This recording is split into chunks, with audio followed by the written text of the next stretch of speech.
Buenas tardes compañeros. Eh, Hoy les expondré nuestros trabajos sobre teoría de control. Este toma como nombre ajuste de un sistema de producción para la fabricación de vacunas en un tiempo determinado basado en teoría de control. Los integrantes somos Mesa Mejía Alexis Gerardo, Ramírez Vadillo Flora Red, Valencia Soriano Carlos Alberto, su servidor, y Zúñiga Nieto David. Y bueno, eh, ¿cuál es el objetivo de nuestro proyecto? Tomamos como objetivo predecir el número de producción de un lote de vacunas en relación con el consumo registrado de un determinado tiempo. Las vacunas constituyen una de las medidas sanitarias que mayor beneficio ha producido y sigue produciendo la humanidad. Previenen enfermedades que antes causaban grandes epidemias, muertes y secuelas. Las vacunas benefician tanto a las personas vacunadas como a las personas no vacunadas y susceptibles que viven en su entorno. Esto quiere decir que pueden tomar una inmunidad de grupo o de rebaño.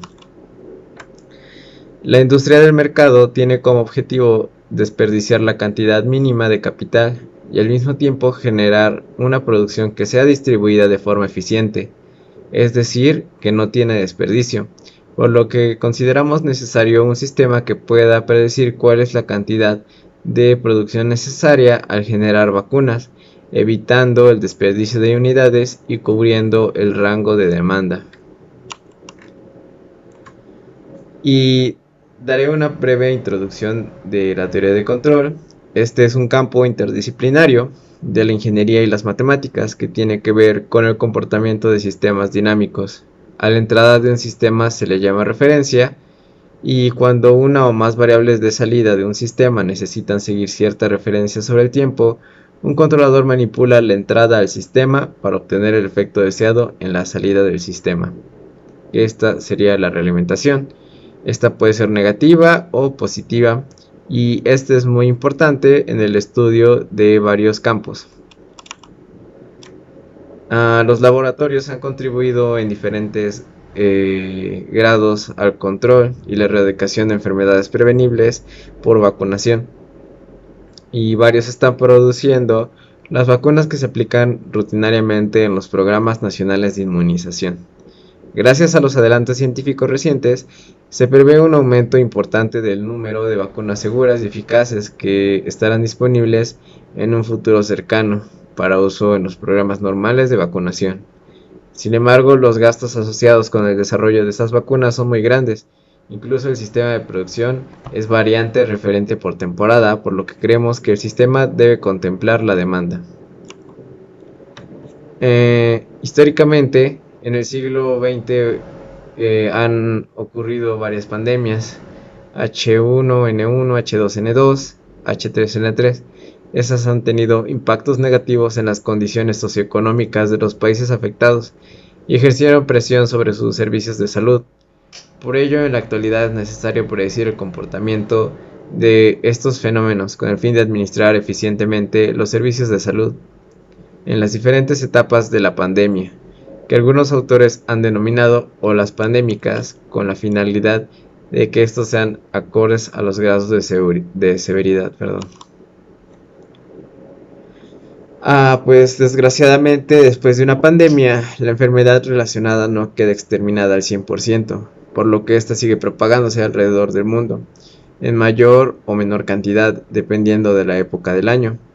Según los reportes de la Semana de Vigilancia Epidémica del Estado de México, obtenemos los siguientes datos.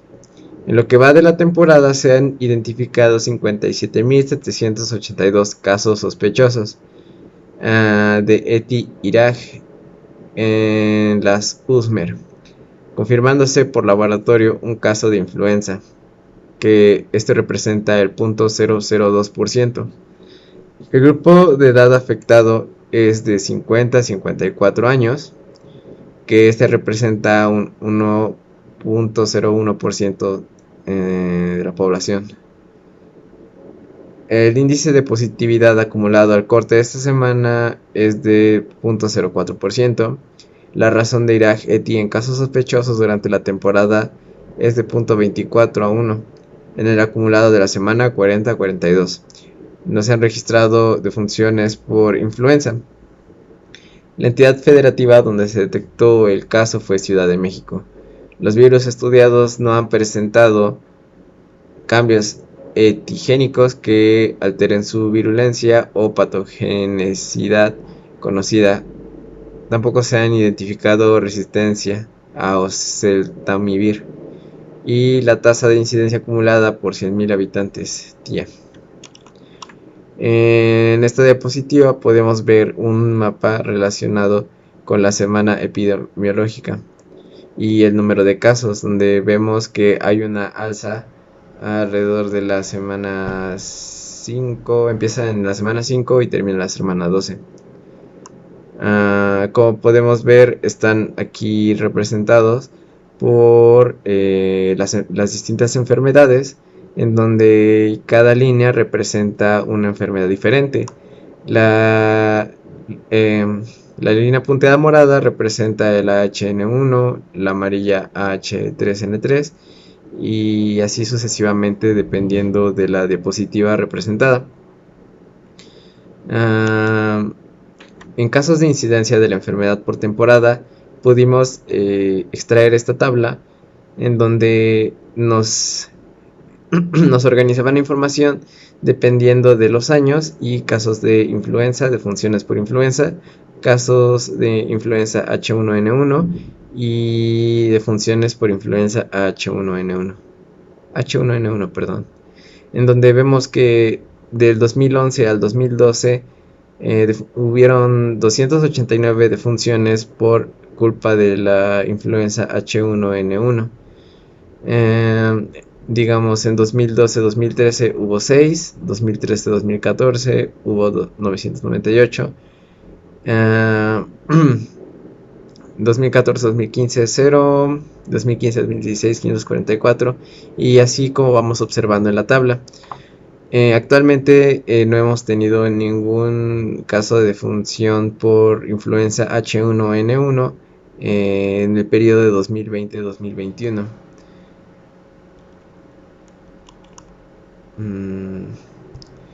Desde el inicio de la semana 40 del 2020 se han notificado 57.782 casos de enfermedad tipo influencia ETI. Esto significa infección respiratoria aguda grave. Esto significa IRAG, que es infección respiratoria aguda grave, de los cuales uno se ha confirmado positivo a influenza. En esta tabla podemos observar los casos de temporada de influenza estacional del 2020 a 2021, en donde podemos ver por estados cómo van saliendo los resultados. Las variables a considerar para crear un modelo. Bueno, con los datos mostrados anteriormente deseamos crear un modelo matemático basado en teoría de control. Para la predicción de estos casos posibles en un determinado tiempo, esta información sería utilizada para la creación y distribución de vacunas, con el fin de aminorar el número de casos y defunciones por esta enfermedad. Por ello consideramos necesario el uso de las siguientes variables, que hemos visto que pueden o podrían estar relacionadas con los números de contagio. Las variables que vamos a tomar en consideración para crear un modelo serían números de casos reportados en una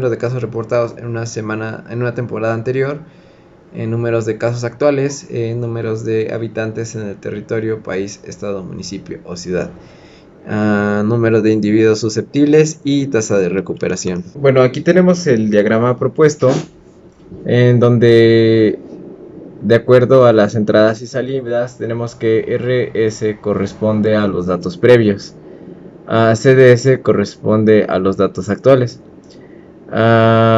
constante es la variable definida por el usuario de acuerdo a los datos registrados en un tiempo en un periodo, Este podría ser del 10% de los contagios en una temporada previa, y la tasa de recuperación corresponde a la recuperación general por enfermedad. Se realizó la simulación del modelo propuesto para darle una solución al sistema de producción de vacunación, prediciendo los próximos contagios para así tener mejor control sobre esto. El lenguaje utilizado fue Python, debido a que nos permite y nos provee más facilidades a la hora de realizar la programación de nuestro modelo, utilizando librerías como NumPy y Pandas para la manipulación de datos. Manipulamos los datos en las funciones realizando las predicciones entre semana y semana hasta terminar con nuestros datos. Aquí vamos poniendo las semanas 1, 2, 3, 4, etcétera, que son registradas a partir del datasheet. Las metemos como inputs y tenemos las salidas. Digamos, en este ejemplo, las predicciones del estado de Puebla de los datos de semana 1 y semana 2 son introducidos y nos da como una predicción 691, que sería el número de infectados por influenza estacional, perdón. Para así poder llegar a la obtención de los resultados en la predicción, de esta manera entender mejor el comportamiento de la influenza H1N1 y poder crear un modelado exitoso. Aquí en esta otra pantalla tenemos la predicción de la semana 1 y la semana 2.